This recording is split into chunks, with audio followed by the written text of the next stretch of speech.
Yeah, nowadays it's got changed a lot between. I'm comparing when I was in college and when I was like going to work. I had a job in Korea before, right?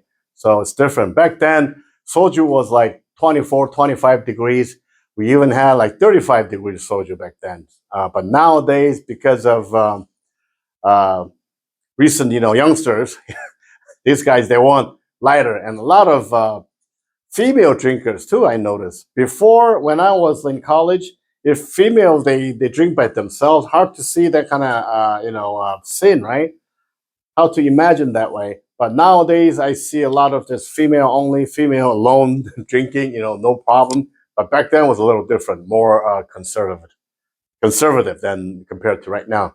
And I was told that a microbrewery is like a big deal right now. It's booming in Korea. They have their own, like, just like me. I brew my own beer too. I don't drink them always, but I save it some for my occasions, special events. Just like that, a lot of people in Korea they tend to love their own brew their own beer and stuff like that. Also, before say from you go to company, you work for this company, right? And then your boss say, oh, okay, let's go eat, and then and like that. Because back then everything was expensive and stuff. As long as you get invited, that means a big deal. So especially like company, company is gonna always gonna pay for it. So it's hard to see that no one's gonna sneak out because you want to eat that. You're gonna fill your stomach that night for free, right? But nowadays it kind of shifting to, instead of like getting the pressure to, I have to go eat, go drink and eat with them. Nowadays, people are more enjoying personal time and personal life and personal drinking. I think it's shifting in a good way. So we're towards better drinking culture now. Yeah, so drinking is not just drinking like in Western culture. In United States, most people, I would say, my friends, they after school. I mean, I'm not not just school. After school, you're supposed to do your homework, but when you go to work, after work, on your way home, stop by a bar, have a one or two shots of, like say beer or whatever, and head home, right? Or just to avoid your wife. I mean, up to you. Everybody has their own reasons, but in Korea, for like drinking is totally different. Because some, I don't know about now, but when I was in there in Korea, some companies that purposely let you drink a lot and see how you react and how do you handle those drinks. Because it's really important that to show that your personality when you're totally drink and then totally drunk and stuff. I was in like a trading, like import export company, and I used to have to meet and greet, those, we call it buyers. One of them was, I don't know if that still exists, but one of them was from New York, called the Lord and Taylor. They imported from our company a lot of silk fabrics, silk garments, and also for garments too back then. But I don't know about now. So when they are arriving to South Korea, back then was Gimpo Airport. And then I picked them up and then take them to have dinner and then take them to like drinking stuff. So when you have like important deal, make sure that you're yourself and also your employee is aware of it. And in Korea, another thing, in Korea, that if you can handle a lot of drink, that's big plus. If you can drink a lot without getting passed out, um, because for me it doesn't mean anything. I mean, everybody's the tolerance to alcohol is different, right? Some maybe got drunk like just one shot. Some can drink like two boxes of soju. They don't care, and they no effect at all for them.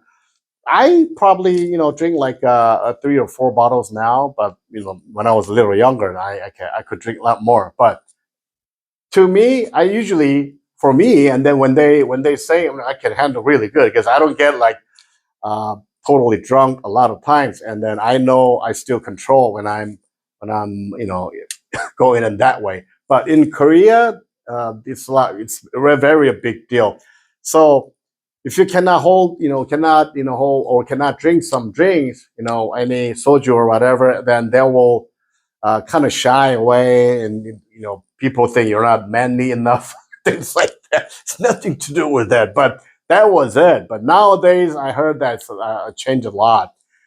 So it's more like a personal and social value of the drinking is very important in Korea.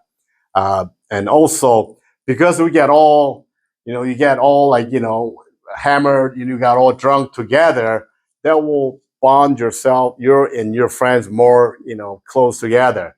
That way. That's why when you try to become a friend in Korea, you must have a drink with them. Otherwise, they don't really trust you because they didn't see your inside, your inner hearts, right? So they want to see who you are by making you totally drunk.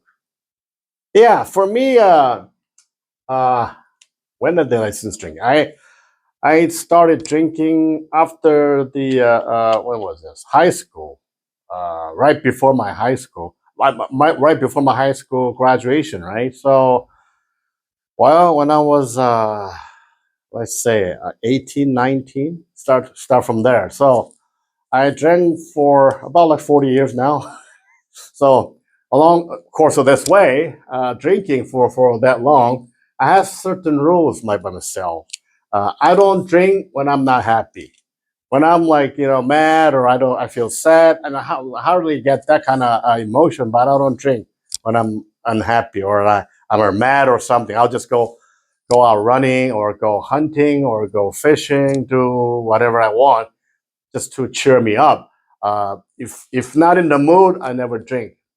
Uh, and then also, this one is you must follow. You have to. I mean, I have to eat something. I try to enjoy the food. That's why.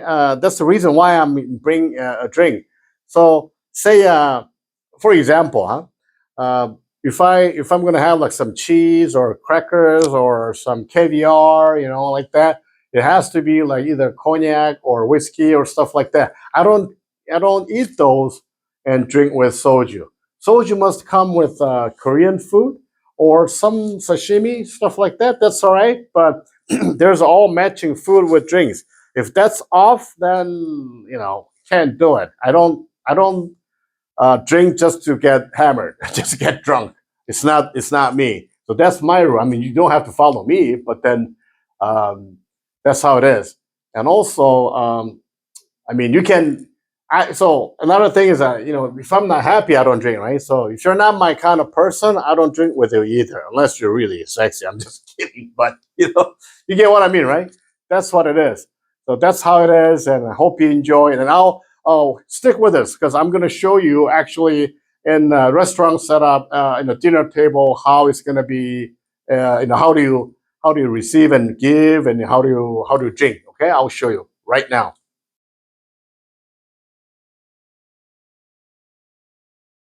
Great. Ready? Action.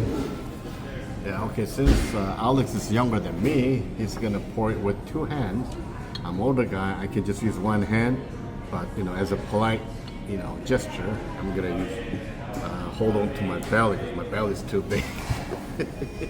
And then I can drink, like in front, doesn't matter. Like, sometimes you go like this. My favorite part of taking the shot. Okay, this time I'm gonna pour it for Alex. Since he's younger than me, I'm gonna use my one hand, pour it to him. He's receiving with two hands, right? So like this. And then, there you go. And then,